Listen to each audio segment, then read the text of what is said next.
So I wanted to talk about an important tip when you're prepping. This is actually one of the first things I do when you're looking and seeing where the seams and stuff are. You want to check for air bubbles. You hold it up to like a window or a bright light, and you see all those light areas. Those are potential air bubbles that are close to the surface. Those are going to have to be kind of poked out and filled. Otherwise, the thin layer, that could be a thin layer of resin on top, can actually collapse when you're painting it or later on or something. So the first thing you want to do actually is test each of the bubbles to see if it's weak. Sometimes you could see them like this and it's not necessarily to the surface. You could just see through it basically because there's a big hole there on the inside, which is fine so long as the skin, I guess you can call it, above it is thick enough to hold its own.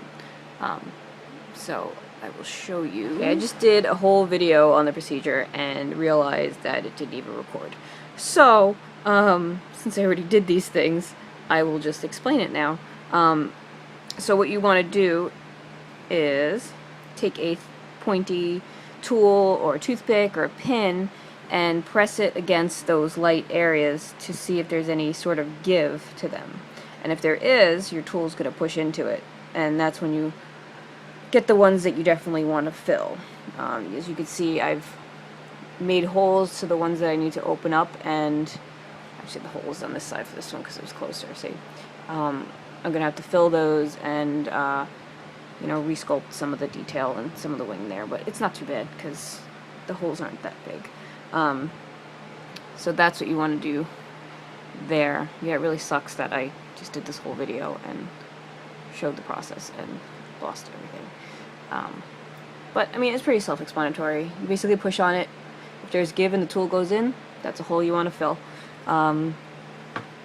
Usually, you know, they're pretty good. You don't usually find that on some things, but it's something that's easily forgotten to check.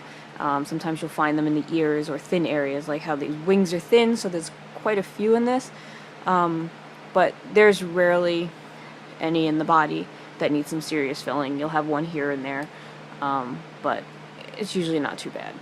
But it's something else to think about while you're prepping. Just another step.